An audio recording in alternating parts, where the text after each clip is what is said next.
Bueno, continuando con el desarrollo de manejo de suelo y agua, vamos a ver ahora lo que son las clasificaciones utilitarias.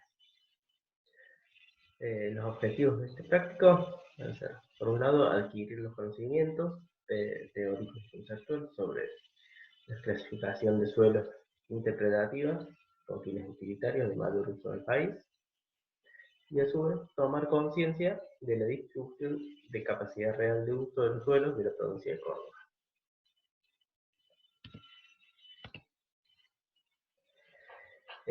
¿Por qué decimos que son sistemas interpretativos con fines utilitarios? Nosotros ya vimos una clasificación natural o taxonómica donde se clasificaban los suelos de acuerdo a sus características.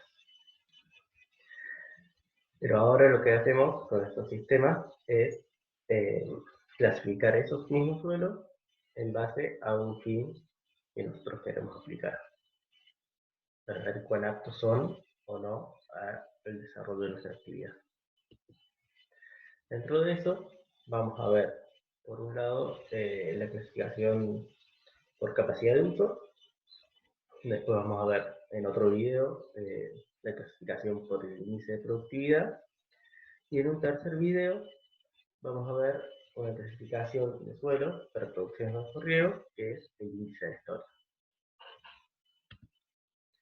Antes que nada, el desarrollo de estos temas lo van a encontrar en el manual de apoyo teórico, en el tomo 1, y a su vez lo van a encontrar en la carta de suelo. Esta es la carta de suelo de Rotarán, que ustedes tienen subida en el aula virtual y que ya vimos en el video anterior cómo se usaba. En la parte de clasificación interna por su capacidad de uso hay toda una explicación al respecto. O si no, en otro lugar donde tienen también las cartas de suelo es en el portal de suelos de la provincia, que es suelos.cba.gov.ar. Si ustedes entran a esta página del Ministerio de Agricultura y Ganadería, van a encontrar que tienen digitalizadas varias cartas de suelo. Por ejemplo, entramos en la carta de Oncativo. Si ustedes vienen en la barra del costado, dice clasificación de las tierras por su capacidad de uso. En este lugar también tienen desarrollado toda la explicación de capacidad de uso.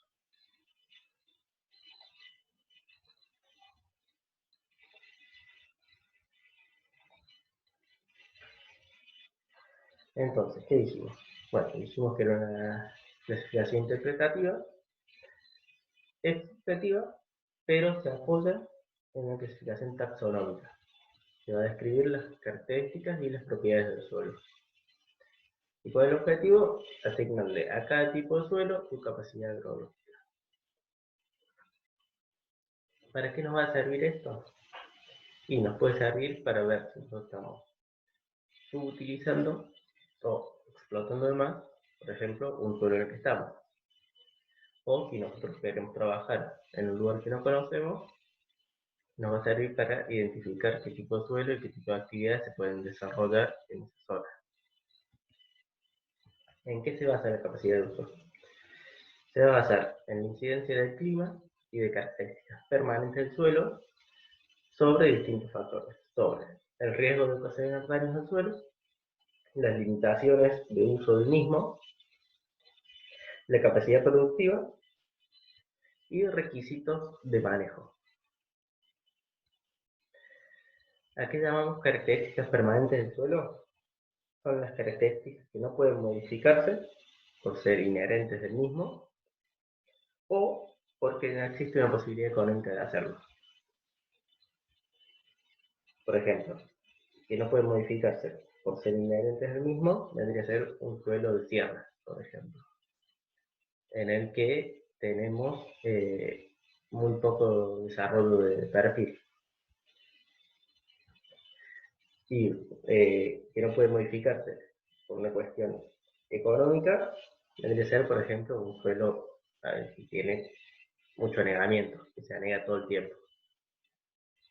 económicamente no es posible arreglarlo, modificarlo. ¿Y qué variables mide? Por un lado mide erosión, pendientes, drenaje, la permeabilidad del suelo, riesgo de inundación, fertilidad, sales y distintos problemas. ¿Cómo se clasifican estos suelos? Por un lado tenemos una clasificación por clase, que va a agrupar suelos teniendo en cuenta el riesgo de ocasionar daños y que tiene distintas limitaciones de uso. Se van a clasificar del 1 al 8, el número romano. Y por otro lado se clasifica en subclases, que de acuerdo al tipo de limitación dominante y según la siguiente jerarquía, que va a ser E, W, S y C. Ya vamos a ver más adelante qué significa cada una. Dentro de las clases tenemos dos grandes grupos, del 1 al 4, de la clase 1 a la clase 4, van a ser aptos para agricultura. De clase 5 en adelante ya no se permite agricultura. Dentro de los mejores suelos tenemos la clase 1, que prácticamente no tenemos limitantes. Después clase 2 con leves limitaciones. Y la clase 3 con limitaciones moderadas. A su vez la clase 4, bueno, tiene método limitaciones severas. ¿Sí? Esos serían los suelos agrícolas.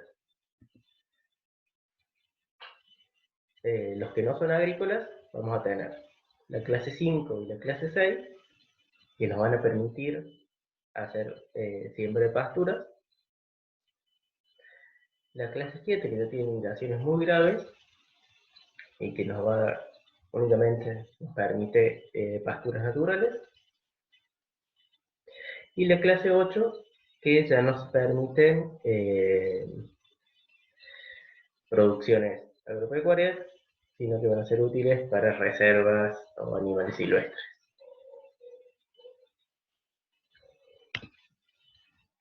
Y a su vez, lo que serían las subclases, vamos a tener E, que son problemas de erosión, que pueden ser latentes o reales, o sea, puede ser potencial o real. El W, que nos va a implicar un exceso de agua, que lo vamos a caer en suelos que tienen un pobre drenaje, que tienen exceso de humedad o que tienen problemas de negamiento. La S nos va a indicar limitaciones dentro de la zona radical, en lo que puede ser escasa profundidad, pedregosidad, baja retención de humedad, salinidad o alcalinidad. Y el C, que nos indica limitaciones climáticas. Estas limitaciones pueden ser por temperatura o por falta de agua, y en la región nuestra, en Córdoba, la clase C es por limitaciones, sobre todo de agua. A la hora de asignar una capacidad de uso,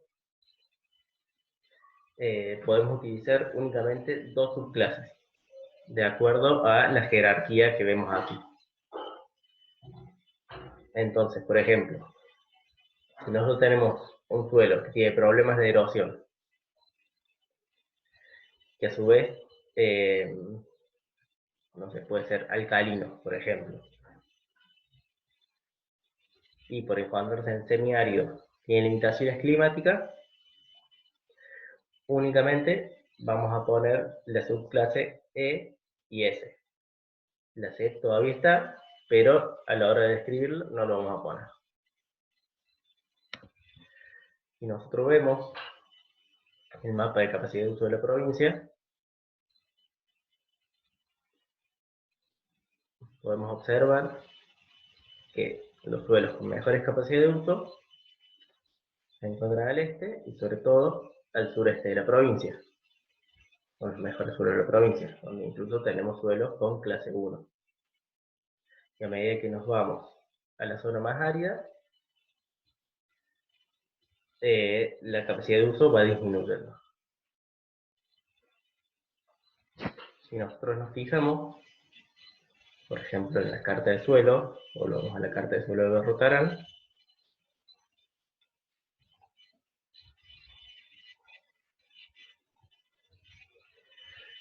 vamos a ver que tenemos la guía de unidades, y acá te enumera todas las unidades cartográficas que tenemos, y le asigna su capacidad de uso. Y vemos, por ejemplo, lo que decíamos recién. Por ejemplo, en el CO33, que nos dice, complejo indeterminado de suelos someros sobre rocas metamórficas de la Sierra de las Peñas en los límites con el pie del monte. ¿Qué nos dice? Que tiene una capacidad de uso 7 ES. Y nos dice que 7, ya sabemos que no es agrícola y que no vamos a poder implantar pasturas, sino que vamos a tener que usar y manejar las pasturas naturales que tenemos. Y a su vez nos dice que es E y que es S. La E nos indica que va a ser susceptible o con problemas de erosión. Y la S, que nos indica que tenemos problemas en la zona de las raíces, en el suelo. ¿Y eso por qué está? Y bueno, dice que son suelos someros, suelos someros sobre rocas. Son suelos muy poco desarrollados. Por eso nos indica el S. Quiere decir que en esta zona no tenemos problemas climáticos, y no, sí tenemos problemas climáticos. Pero como es más importante la E y la S dentro de la subclase, se colocan esas dos y se entiende que la C no se encuentra. En el siguiente video desarrollaremos lo que es capacidad de uso y veremos cómo desarrollaremos lo que es índice de productividad y veremos cómo asignar capacidad de uso a los distintos suelos.